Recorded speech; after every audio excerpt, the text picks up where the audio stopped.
Peddapalli Congress MP గడ్డం Vamsikrishna protocol సమస్యపై తెగ ఫీల్ అయిపోతున్నారు.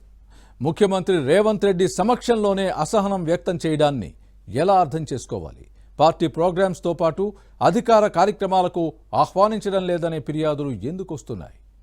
కావాలనే దూరం పెడుతున్నారనే ఎంపీ ఫ్యామిలీ ఆవేదనను ఏ కోణంలో చూడాలి? Was this inside story?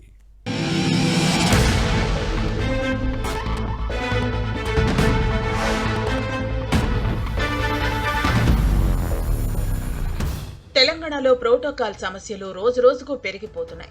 ఎంపీలు, ఎమ్మెల్యేలు, ఎమ్మెల్సీలతో పాటు ఇతర ప్రజాప్రతినిధుల నుంచి ఫిర్యాదులు వస్తున్నాయి. విపక్షం నుంచి ఇలాంటివి రావటం సహజం. కానీ అధికార కాంగ్రెస్ ప్రజాప్రతినిధులే కంప్లైంట్ చేయటం సమస్య తీవ్రతకు అద్దం పడుతోంది. అసెంబ్లీ నియోజకవర్గాల్లో జరిగే పార్టీ ప్రోగ్రామ్స్ ఎమ్మెల్యేలు, ఎంపీలను పిలవని పరిస్థితి ఉంది. అధికార కార్యక్రమాలకు కూడా ఆహ్వానాలు అందటం లేదట. పెద్దపల్లి పార్లమెంటు నియోజకవర్గ పరిధిలో ఈ సమస్య ఎక్కువగా ఉంది. ఈ స్థానం నుంచి గెలిచిన కాంగ్రెస్ ఎంపీ గడ్డం వంశీకృష్ణ ఇటీవల ముఖ్యమంత్రి రేవంత్ రెడ్డి సభలో చేసిన కామెంట్స్ చర్చనీయాంశమయ్యాయి.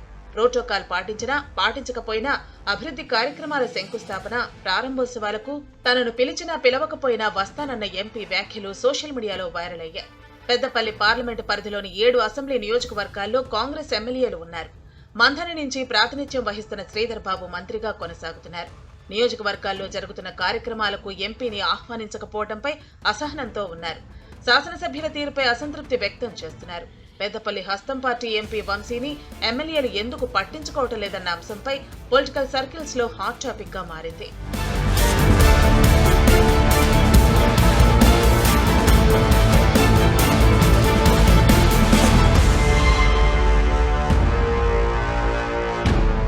కాంగ్రెస్ జాతీయ రాజకీయాల్లో కీలక పాత్ర పోషించిన గడ్డం వెంకటస్వామి ఫ్యామిలీ నుంచి 3rd జనరేషన్ లీడర్ గా వంశీకృష్ణ పాలిటిక్స్ లోకి ఎంట్రీ ఇచ్చారు.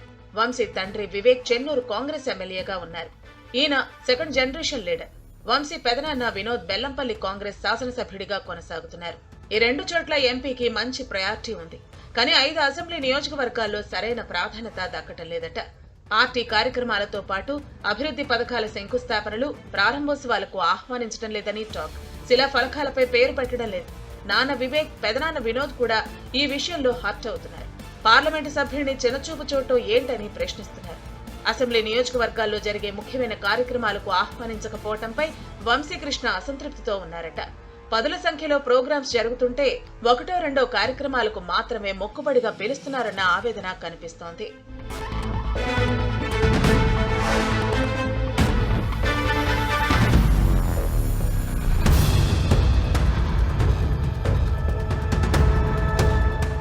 పెద్దపల్లి జిల్లాలో ఇటీవల యువ వికాసం సభ జరిగింది. ముఖ్యమంత్రి రేవంత్ రెడ్డి సమక్షంలోనే తన అసంతృప్తిని బహిరంగంగానే వ్యక్తం చేశారు వంశీ. దీంతో వేదికపై ఉన్న మంత్రులు, ఎమ్మెల్యేలు దీనిపై చర్చించుకున్నారు. అయితే వంశీ విషయంలో స్థానిక కాంగ్రెస్ ఎమ్మెల్యేల వ్యవహార శైలి కరెక్టే అన్న వాదన ఉంది. పెద్దపల్లి పార్లమెంటు స్థానం పరిధిలోని అసెంబ్లీ నియోజకవర్గాల్లో వంశీకృష్ణ కుటుంబం జోక్యాన్ని కొందరు కాంగ్రెస్ ఎమ్మెల్యేలు, నేతలు సహించలేకపోతున్నారు. పార్టీ, ప్రభుత్వ ప్రచార కార్యక్రమాల్లోనూ ఈయన నడుపుతున్న పత్రిక, ఛానల్ వివక్ష చూపుతున్నాయని సొంత పార్టీ నేతలే విమర్శిస్తున్నారు. వార్తల విషయంలో కొందరికి ప్రాధాన్యతనిస్తూ మరికొందరికి ఇవ్వటం లేదని టాక్.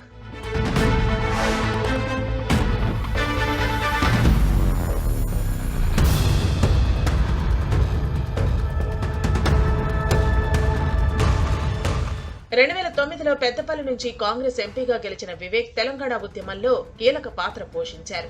ఆ సమయంలో ఈయన వ్యవహార శైలి అప్పటి హస్తం పార్టీ నేతలకు నచ్చలేదట. 2014 తర్వాత వివేక్ కాంగ్రెస్ ను వీడి బీఆర్ఎస్ లో చేరారు. ఆ తర్వాత బీజేపీ కండువా కప్పుకున్నారు. అనంతరం మళ్లీ కాంగ్రెస్ లోకి చేరారు. ఈ పరిణామాలను ప్రస్తుత కాంగ్రెస్ ప్రజాప్రతినిధులు మర్చిపోలేదు. వాటిని మనసులో పెట్టుకునే ప్రస్తుత ఎంపీ వంశీ పట్ల అదే ధోరణిని అవలంబిస్తున్నారని టాక్. అందుకే వంశీకృష్ణ పట్ల కాంగ్రెస్ ఎమ్మెల్యేలు అంటిముట్టనట్లు వ్యవహరిస్తున్నారట. రాబోయే రోజుల్లో అయినా కాంగ్రెస్ ఎమ్మెల్యేలు వంశీని దగ్గరికి తీసుకుంటారా? అధికారులు ప్రోటోకాల్ పాటిస్తారా? కార్యక్రమాలకు ఆహ్వానిస్తారా లేదా అన్నది చూడాలి.